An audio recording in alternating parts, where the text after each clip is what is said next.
Guardan silencio. El acuerdo entre líderes criminales de los Tlacos y los Ardillos de una tregua en Guerrero dejó sin palabras a las autoridades y políticos. En ese estado, ni el teléfono ni mensajes responden. ¿Criminalizar consumo? La ambigüedad de una de las iniciativas presidenciales para ampliar las sanciones contra las drogas sintéticas prioriza el encarcelamiento en vez del tratamiento a los consumidores.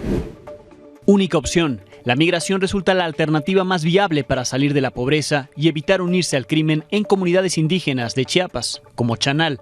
Milenio estuvo ahí. Muerte sospechosa. Alexei Navalny, principal opositor al presidente ruso, murió en prisión. Su esposa, Estados Unidos y líderes europeos culpan a Vladimir Putin.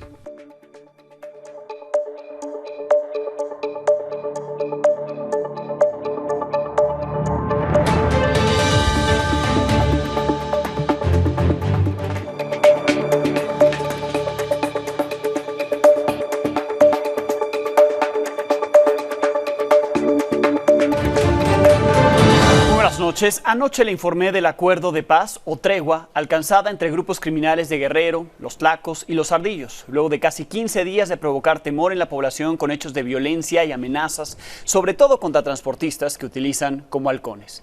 En Chilpancingo se logró esa tregua. Aquí, en este espacio, el padre Filiberto Velázquez, el director del Centro de Derechos Humanos Minerva Bello, reveló que él participó como mediador, que el pacto se hizo vía telefónica a petición de los Tlacos, cuyo líder atendió la llamada desde Coatepec, Guerrero, mientras que desde Quechaltenango se comunicó el líder de los Ardillos, Celso Ortega, alias La Vela.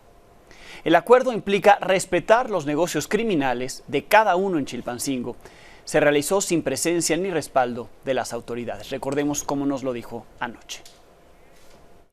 Voluntad de las dos partes involucradas, líder de los Tlacos y el líder de los Ardillos, hubo una comunicación. Por iniciativa de los Tlacos, a mí me pidieron poder acercar, digamos, esta comunicación con el líder de los Ardillos, don Celso Ortega, y pues hubo un puente ahí, una comunicación que logró que pudieran ponerse de acuerdo y hacer una tregua de no enfrentamiento y respetarse los territorios.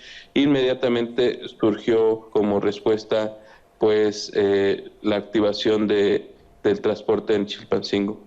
¿Qué implica? ¿Qué implica esto? ¿Implica que ya no se invadirán, que ya no se enfrentarán, que cada uno en su territorio? Implica que cada grupo va a respetar más que el territorio, porque no es un conflicto en territorios, a diferencia del conflicto que existe con la familia michoacana y los Tlacos. Aquí el conflicto entre los Ardillos y los Tlacos tiene que ver con los negocios que cada uno tiene en la capital. Bien, y tendría también que ver con los transportistas que se han visto involucrados, amenazados. Incluyendo los transportistas. ¿La autoridad no tuvo nada que ver? ¿Ninguna autoridad presente? No, ninguna autoridad, y yo respeto eso, que la autoridad se mantenga al margen de cualquier negociación con algún grupo de crimen organizado. Claro. Luego de la entrevista en este espacio, el padre Filiberto Velázquez publicó la información en su cuenta de Facebook. Reiteró que los 4 obispos de Guerrero, que buscaron un primer acuerdo con los Tlacos y con la familia michoacana, no fracasaron, sino que lograron abrir canales de comunicación que aún se mantienen vigentes. Además de que el conflicto en el que intervinieron los obispos fue en tiempos diferentes y personajes distintos a los involucrados en la tregua lograda en Chilpancingo el martes. Reiteró que en esta tregua no intervino el Estado, ni fue a petición de él, por lo que solo se espera neutralidad de su parte. Fue iniciativa de un grupo criminal y el otro aceptó. Desde ayer, la Conferencia del Episcopado Mexicano se pronunció a favor de este tipo de diálogos al respecto del acuerdo de los 4 obispos de Guerrero que buscaron entablar un acuerdo con los Ardillos y con la familia michoacana. Pidió no desvirtuar la intención de los sacerdotes en su misión de encontrar caminos de paz en zonas de conflicto, como las que se viven en algunos estados de la República y Guerrero. Señaló que el incremento de la violencia en el país motiva el diálogo para encontrar caminos que conduzcan a la paz, pues solo a través del diálogo, cito, valiente y constante, se podrá construir un país en el que podamos vivir con dignidad y seguridad. Sobre este pacto entre grupos criminales, hoy las autoridades guardaron silencio absoluto.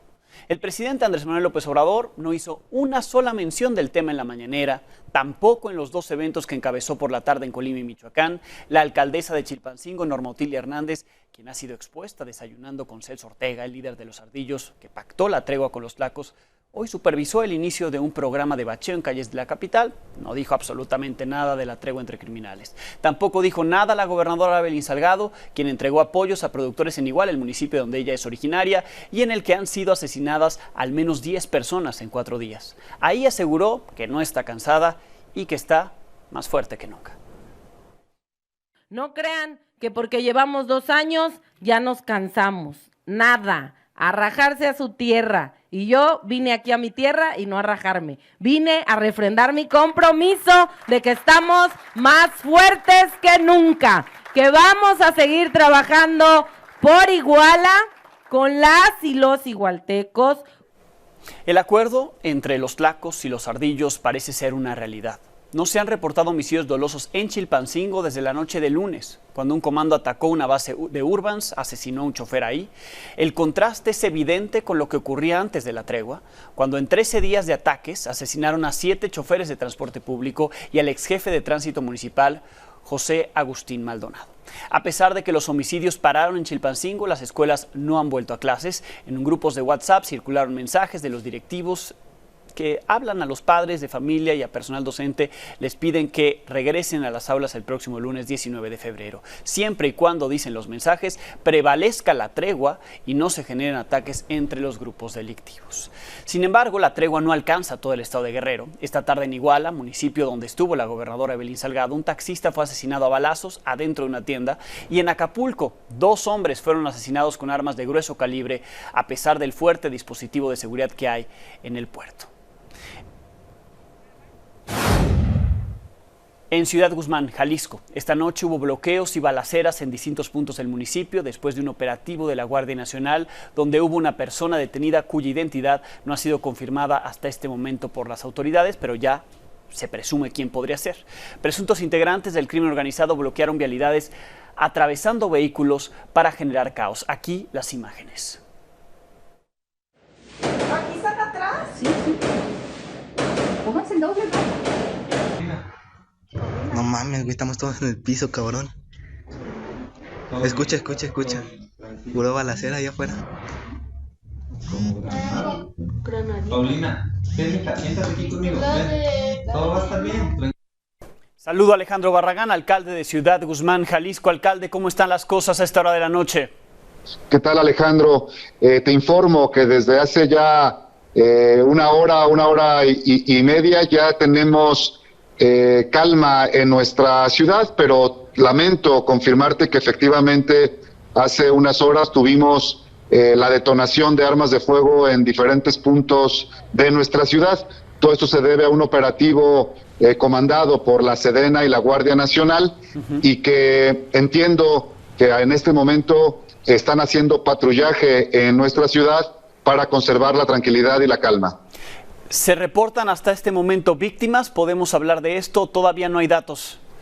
No tenemos registro de personas lesionadas, de heridos. Incluso se ha mencionado que solamente fueron detonaciones en diferentes puntos. Sí. Afortunadamente no se han reportado personas lesionadas. Bien, ¿qué llamado hace a la población que seguramente se alarmó con lo ocurrido en las últimas horas? Efectivamente, ya lo había compartido yo en mis redes sociales. Sí. En este momento recomendamos recuperar la calma, mantenerse en sus casas de ser posible, y que estoy seguro que en las próximas horas las autoridades federales, a través de la Sedena y de la Guardia Nacional, darán instrucciones para continuar con la tranquilidad de nuestra ciudad. Detalles del operativo que provocó estas detonaciones aún no se tienen, ¿correcto? No se tienen, y considero, Alejandro, que serían autoridades de la Sedena y la Guardia Nacional quienes podrían dar más información al respecto. Sí. ¿Las detonaciones provinieron de grupos criminales o de las autoridades, o de ambos? Mira, ese tipo de detalles no lo conozco. Okay. Yo lo único que te puedo asegurar es de que estamos en coordinación con la Guardia Nacional, con la Sedena, que hemos colaborado con las instrucciones que se nos han dado, y seguiremos en la disposición trabajando de la mano con las autoridades federales. Bien, lo que es un hecho es que ya a esta hora las cosas están calmadas, pero que la población se mantenga atenta a las comunicaciones oficiales. Así es, bien. Así es. Alcalde, le agradezco mucho. Gracias por el interés. Gracias al Hasta alcalde luego. de Ciudad Guzmán, Jalisco, Alejandro Barragán. Y allá en Ciudad Guzmán está mi compañero Raúl Aguilar. Raúl, ¿cómo están las cosas? Buenas noches.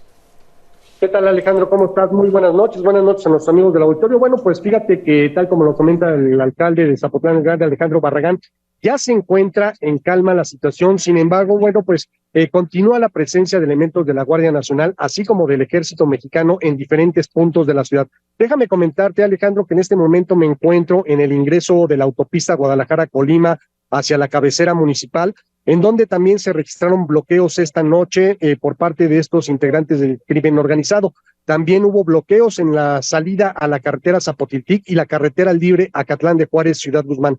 Ya en este momento se han retirado algunos vehículos, sin embargo, aquí en este ingreso de la autopista todavía permanece la presencia de las fuerzas federales, y es que de manera extraoficial, Alejandro, se habla de la detención de un familiar del líder del cártel Jalisco Nueva Generación. Te reitero, esto es de manera extraoficial, y bueno, pues se habla también de que están todavía en espera sobre todo en alerta, porque podrían llegar más elementos o más personas con armas de grueso calibre de diferentes puntos de la región sur del estado. Así las cosas en este momento. Lo que sí te puedo confirmar es que en las calles de Jazmín y Galeana también hay un fuerte operativo de Guardia Nacional y de la Sedena, en donde se confirma que hay algunos elementos de la Sedena lesionados por arma de fuego. El Hospital Regional de Ciudad Guzmán también hay presencia de elementos del Ejército Mexicano y de la Guardia Nacional, y bueno, pues es la información que tenemos hasta este momento, Alejandro. Bien, Raúl, lo que vemos en el lugar donde te encuentras está la presencia, por supuesto, de la autoridad.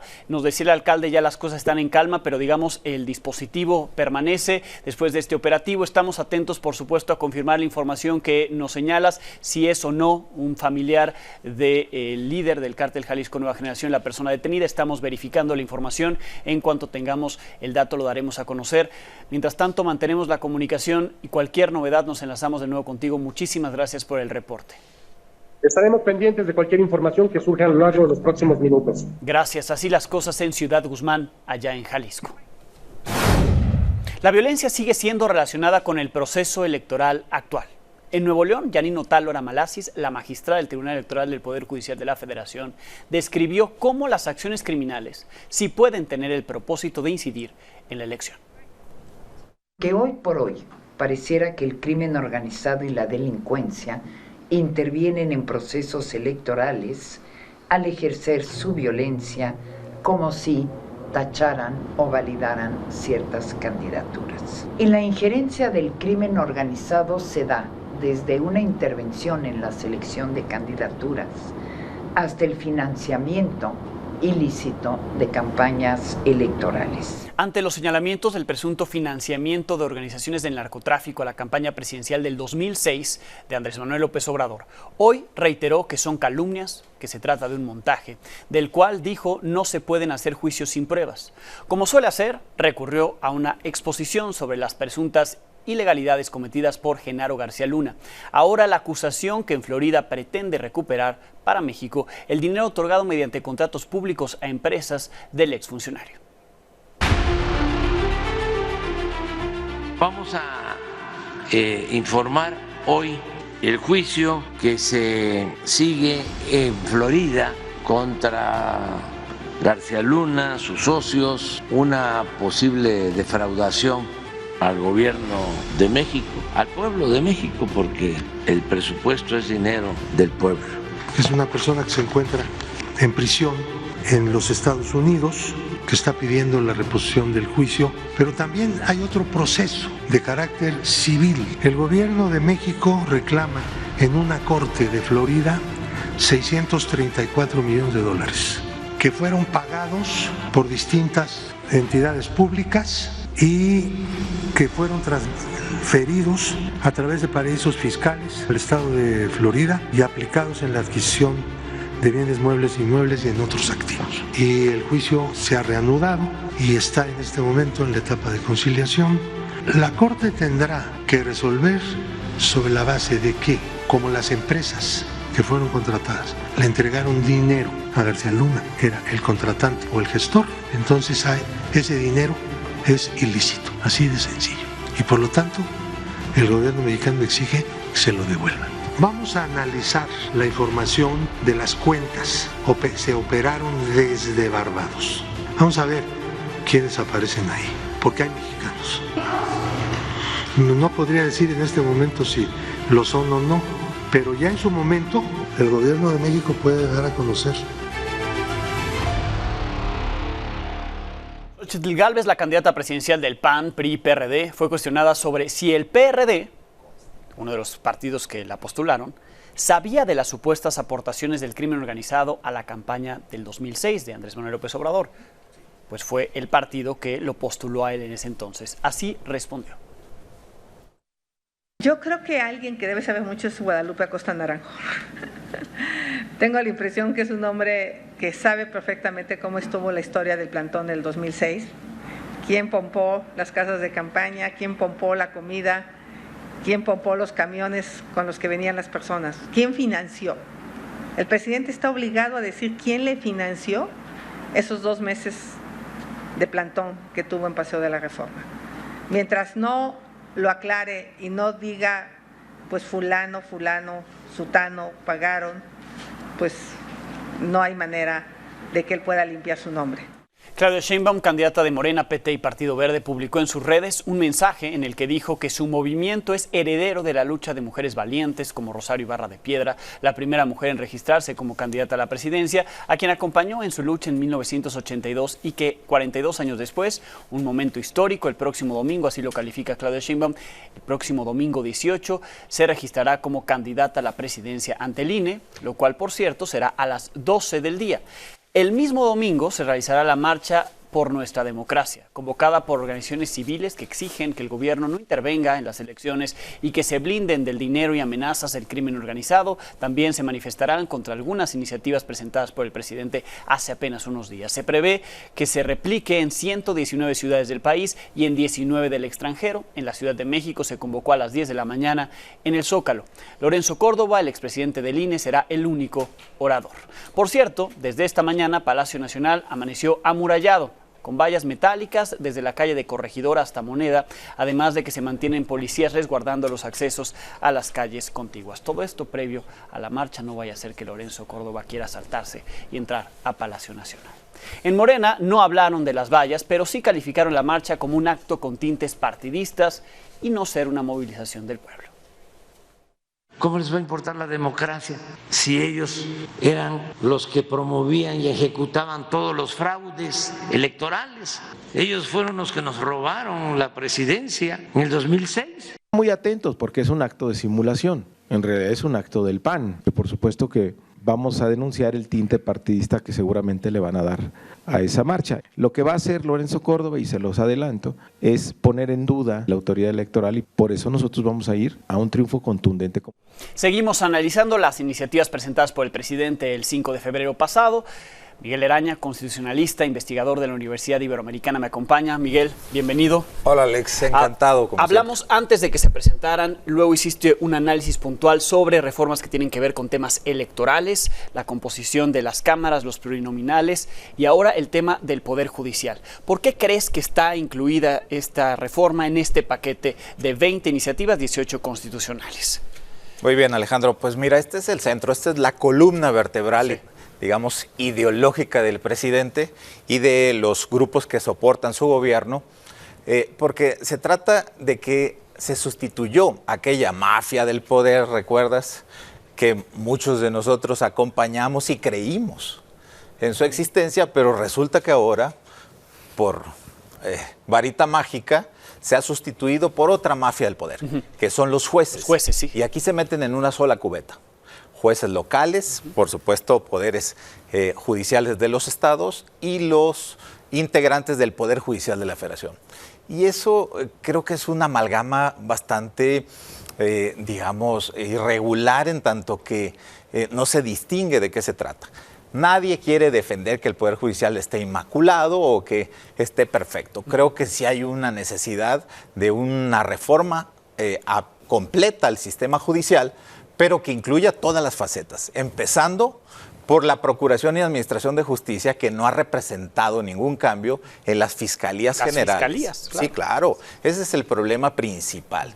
Y el sistema de cierre, que es la ejecución de las sentencias, que sabemos cómo están nuestras cárceles. Basta recordar la escuela de crímenes y los excesos que se producen en las administraciones carcelarias. Pero volviendo a esta reforma judicial, es muy importante, Alejandro, y sin duda hay una necesidad del cambio. Aquí lo reconoció el ministro Saldívar, aunque a decir verdad, creo que ahora que hace los reclamos a la mayoría de ministros que están en contencioso con la presidencia, pues había que recordarle cómo en los años 2010 y en adelante, él ocupaba esa parte singular y muy loada de que habiendo sido nombrado por el presidente Calderón en la terna, por supuesto, hizo una tarea de deslinde y de autonomía e independencia judicial. Eso es lo que está haciendo ahora el grupo, creo. De los 5 nombrados, está claro que hay 3 que mantienen su nivel de independencia judicial muy aceptable y yo diría que hasta en excelencia. Y está claro, ahí circula hasta la broma dentro del Poder Judicial, que está el team, le llaman el Team Yale, y uno pensaría que por alguna la universidad, pero no. Universidad, no, es Yasmín y Lenia, que se opone de manera sistemática a lo que se produce en el Tribunal Superior. Que Loreto Ortiz ya se apartó un poco de ese grupo. Pues yo creo que Loreto es una persona seria y con su constancia de vida y de su currículum ha mostrado que es una persona independiente. ¿Qué le sobra y qué le falta a esta iniciativa? Pues mira, yo creo que le sobran contenidos. Esos kilovatios ocupa el 50,000 kilovatios de los 200,000. Estamos hablando que toca 20 artículos de la Constitución de manera ociosa, porque lo que pretende es, en realidad, capturar al Poder Judicial Federal. El centro no es los otros poderes, tampoco se hace un análisis profundo de lo que pasa en los poderes judiciales de los estados, y el centro principal es asumir el control, presuntamente, si se consiguiera, a través de la votación popular, a partir de ese sesgo que tendrían cada una de las candidaturas que provengan de los 3 poderes. De los 3 poderes, porque darán ahí, tienen 10, 5 y 5, una cosa así. Hasta hacer 30 por cada integrante, digamos, que se vaya. Ahora, no baja a los jueces, cosa que también dijo Arturo Saldívar, no llega al juez, ¿no?, de control, al primer juez. Eso es lo interesante y habría que leer muy bien. Una cosa es lo que diga la iniciativa del presidente y otra cosa lo que aquí vino a decir Saldívar. Parece que con bastante conservación están diciendo no abramos la caja de Pandora, no podemos elegir a los magistrados, a las y a los jueces de distrito y tampoco en los estados porque simplemente, fíjate lo que está pasando en toda la largo de la nación. Los jueces están preocupados y obviamente no están a favor de que sea un poder como el Ejecutivo quien diseñe lo que por consonancia con la autonomía del Poder Judicial le correspondería a ellos. Bien. No toca al Tribunal de Justicia Administrativa, ¿correcto? No lo toca y eso es lo curioso. El presidente anda queriendo arreglar el Poder Judicial de las entidades y de la nación, pero no ha hecho lo propio que sí podía hacer, que es hacer de raíz una modificación al Tribunal de Justicia Federal Administrativa, que está corroída no solo por la ineficiencia, sino por la mala organización. Acaban de nombrarse 19 magistrados de salas regionales, hay 58, es decir, es un mundo. Tienen un gran juicio en línea y eficiencia, pero lo que no tienen son garantías de independencia de la Presidencia de la República, que es el sujeto principalmente vigilado. Entonces, a mí me parece que el gran salto sería que la justicia administrativa se judicializara en el Poder Judicial de la Federación. Bien. Eso no ha ocurrido y el presidente tampoco ha hecho nada. Miguel, muchísimas gracias. Alejandro. Seguimos analizando estas iniciativas contigo. Gracias. A ti. A Miguel Eraña. Y otra de las iniciativas presidenciales pretende combatir las drogas sintéticas como el fentanilo, aunque para los expertos puede terminar criminalizando el consumo. Blanca Valadez nos cuenta. Sabemos que vamos a poder detener y disminuir el consumo de drogas, porque se va a atender, se van a dar opciones a los jóvenes de trabajo, deporte, nunca más se les va a dar la espalda, los vamos a abrazar, los vamos a proteger para que no se sientan solos. La iniciativa de reforma constitucional presentada por el presidente Andrés Manuel López Obrador para combatir la producción y tráfico de drogas sintéticas, incluyendo el fentanilo, podría criminalizar a los consumidores de drogas, pero también saturar las cárceles y agravar el severo problema de salud que enfrenta México en materia de adicciones.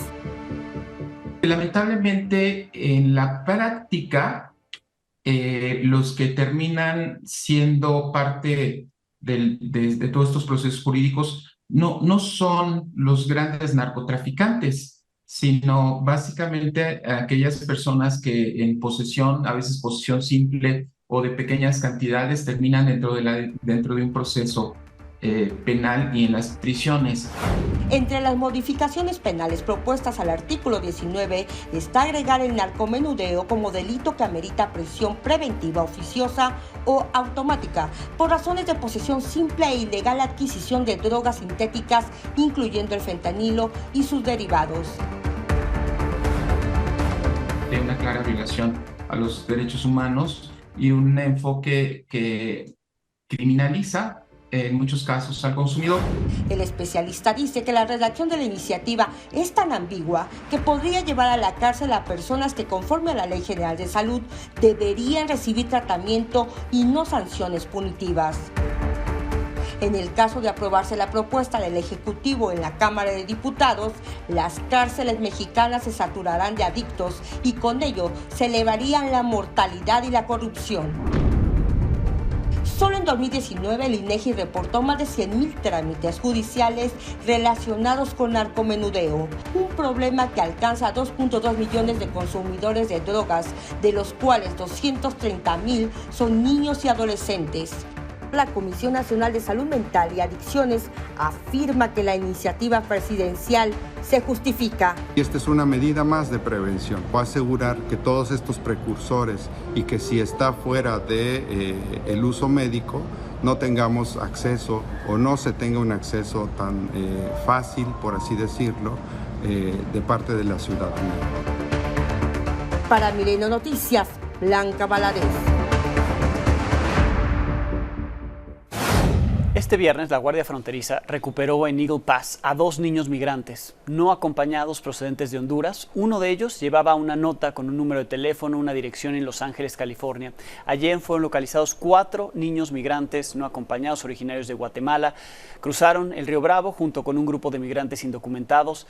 Así el rostro de la crisis migratoria se lo presento en pantalla. Estos niños llevaban números de teléfono, un mensaje que decía: mi nombre es Osvaldo, soy guatemalteco. Vine a buscar a mi mamá, no puedo hablar en español, solo puedes comunicarte con mi mamá a este número de teléfono, y ahí venía el teléfono. Fueron trasladados estos menores al Departamento de Salud y Servicios Humanos. De este lado de la frontera, en Chiapas, hay un municipio, Chanal, donde el rezago social pone a decidir a sus pobladores entre unirse al crimen organizado o irse a Estados Unidos. Ni los programas sociales ayudan a mitigar esta situación. Esta es una historia de Jonathan González. O cada mes se están yendo entre 40 a 50 personas aproximadamente. Es el municipio indígena de Chanal, Chiapas, considerado uno de los de mayor rezago social y principal expulsor de migrantes hacia Estados Unidos, Canadá, Sonora y la Ciudad de México. Ya muchos paisanos ya están en el norte. Se quedan los papás, los mamás nada más. Ya los jóvenes, los más chavos, hasta los de edad, de educación básica, ya no quieren terminar su primaria. Ya se van de 10, 11, 12 años, ya se están emigrando para el otro lado. El municipio Tzotzil, enclavado en las montañas de los Altos, tiene una población de casi 15,000 personas. Las obras que el gobierno realiza para generar empleo y evitar que la gente migre no son suficientes. Cuando logran reunir entre 160,000 y 250,000 pesos para pagarle al traficante de personas, se marchan. Aquí pues no hay mucho trabajo, también no ganamos bien, somos campesinos, digamos, hemos sufrido aquí en este país. No están ya de acuerdo ganar la gente de 300, 350 pesos al día, mientras alguien de sus familiares ya se ha ido a Estados Unidos o a Canadá y allá pues ya ganan por dólar, ya ganan por hora. Los que viven ahí cerca de que el amigo ya regresó, pero ya hizo su casa, ya compró su terrenito o ya vive un poco mejor como antes. Los programas federales y el aumento de remesas tampoco han logrado disminuir la migración. Son personas que normalmente viven encerradas en un municipio que en sí mismo está encerrado en la geografía, y las posibilidades de desarrollo dependen mucho de lo que les dé el Estado mexicano. Esta población solo tiene dos opciones para mejorar su economía: mudarse a San Cristóbal de las Casas y trabajar para el crimen organizado, o intentar llegar a Estados Unidos para trabajar, ahorrar, volver y poner un negocio. Yo me mudé a Ciudad de la San Cristóbal, luego de allí pues pasaron los años y me decidí irme para Estados Unidos y regresé en 2019. Lo que ocurre aquí se repite en otros municipios como Chalchihuitán, Mitontic, San Juan Cancuc, Huixtán y Tenejapa, donde la migración va en aumento. Desde Chiapas, para Milenio Noticias, Jonathan González. Alexei Navalny, el líder opositor más importante en Rusia en la última década, murió en la colonia penitenciaria ártica Lobo Polar, sí, en la cárcel donde cumplía una condena de 19 años por cargos de extremismo. De acuerdo con el servicio penitenciario del distrito de Yomalo-Nenets, Navalny, el mayor crítico del presidente Vladimir Putin, se sintió mal después de una caminata y perdió el conocimiento. A pesar de que un equipo de emergencias lo intentó resucitar, no tuvo éxito. El portavoz del Kremlin, Dmitry Peskov, aseguró que las causas de la muerte serán determinadas por los médicos. Desde Alemania, Yulia Navalny, la esposa de Alexei, dijo que el presidente de Rusia, Vladimir Putin, y sus aliados deben asumir la responsabilidad de la muerte del líder opositor. Líderes mundiales también se pronunciaron acusando al Kremlin de la muerte de Navalny. En distintas partes del mundo hubo vigilias, protestas por la muerte de Alexei. Solo en Rusia, donde no están permitidas las manifestaciones, hubo detenidos. Я хочу, чтобы Путин, все его окружение, путинские друзья, его правительство знали, что они понесут за то, что они сделали с нашей страной, с моей семьей и с моим мужем ответственность. И этот день наступит очень скоро. We don't know exactly what happened, but there is no doubt that the death of Navalny was a consequence of something that Putin and his thugs did.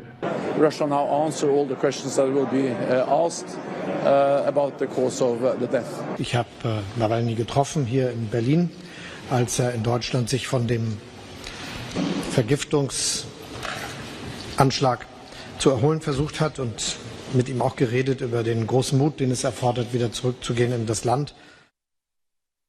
Не мешайте проходу по тротуару.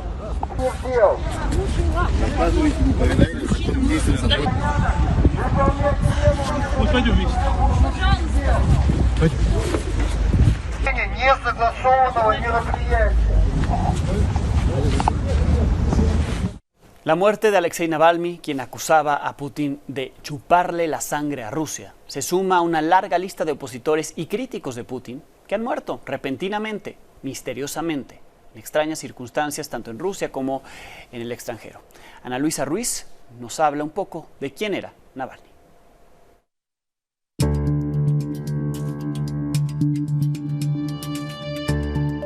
Alexei Navalny, de 47 años, era conocido como el mayor crítico del presidente ruso Vladimir Putin. Durante más de una década, expuso la corrupción en el gobierno y las empresas de Rusia a través de las redes sociales, incluidos su blog Life Journal y el sitio web Rospil. La primera vez que fue detenido fue en 2011, después de llevar a cabo una protesta tras la victoria electoral de Vladimir Putin el 4 de diciembre. Es detenido, pero queda en libertad a los 15 días. En 2013 fue fue encarcelado brevemente por una presunta malversación de fondos, pero contra todo pronóstico se le permitió salir de la cárcel para participar en las elecciones a la alcaldía de Moscú, en las que quedó segundo con el 27% de los votos. La batalla de Navalny contra Putin se volvió personal cuando el opositor acusó al mandatario de haber ordenado a agentes del Estado que le envenenaran, un atentado que casi le cuesta la vida en agosto de 2020.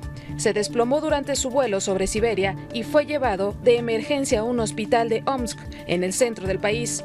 Luego cayó en coma y una organización humanitaria con sede en Alemania gestionó su traslado a Berlín para brindarle tratamiento.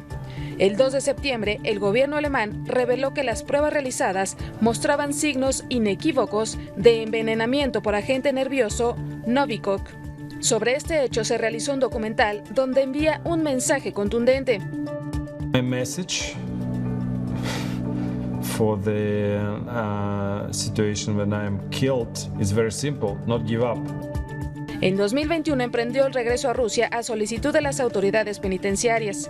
En medio de un controvertido proceso judicial, el 20 de octubre de 2021, Navalny recibe el premio Sájarov a la libertad de conciencia. La última sentencia que recibió fue en 2023 a 19 años de cárcel tras ser acusado de formar y financiar organizaciones y actividades extremistas. Un día antes de su fallecimiento, en una comparecencia ante el Tribunal de la Corte Suprema, se le pudo ver sin aparentes signos de enfermedad. Ваша честь, я жду, я вам отправлю номер своего лицевого счета, что вы с вашей огромной зарплатой федерального судьи подогревали мой лицевой счет, потому что деньги у меня заканчиваются, а благодаря вашим решениям они закончатся еще быстрее. Так что присылайте. Артем Саныч, вы тоже там скидываетесь в чек-зоны. Para Milenio Noticias, Ana Luisa Ruiz Hurtado. Donald Trump no ha dicho absolutamente nada de la muerte de Navalny. Tampoco se ha dicho nada aquí en México, ninguna condena por la muerte de este líder opositor ruso.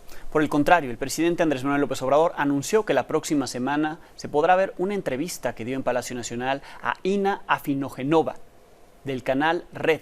Es considerada la mayor propagandista del gobierno de Vladimir Putin. ¿Qué le preocupa hoy que no le preocupaba cuando llegó a la presidencia? Y lo que he estimado más importante en mi vida ha sido la honestidad. ¿Ha sentido algún tipo de castigo por esto? ¿Qué le diría el AMLO de hoy al AMLO de 2006, la decisión más difícil que ha tenido que tomar en estos años? Me vas a dejar como un limón exprimido. En más información internacional, imágenes difundidas por la Fundación Sinaí para los Derechos Humanos muestran que Egipto está blindando su frontera con Gaza ante un eventual éxodo de palestinos en caso de una ofensiva israelí sobre Rafah. Aunque Egipto no ha reconocido públicamente esta obra, ha pedido a Israel que no expulse por la fuerza a los más de 1 millón de palestinos desplazados al sur que se han refugiado justo en Rafah. Este viernes, el ministro de Defensa de Israel dijo que no hay intención de obligar a civiles palestinos a cruzar la frontera hacia Egipto. Un juez en Nueva York ordenó que el expresidente de Estados Unidos, Donald Trump, debe pagar una multa de más de $350 millones por varios casos de fraude en su empresa familiar, la organización Trump.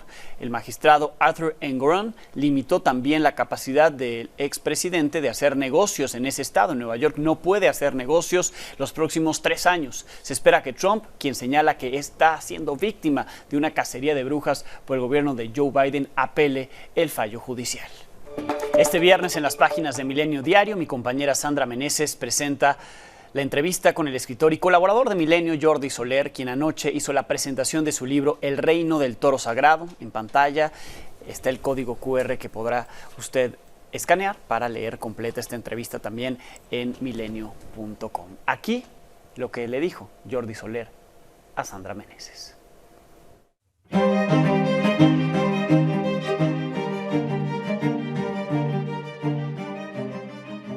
Yo creo que los amores que dan para las historias son estos donde uno endiosa al otro, donde uno maltrata al otro, ¿no? Estas historias de amor desgraciado dan mucho más, nos dan mucho más a los escritores. Todos los amores normales dan poca literatura.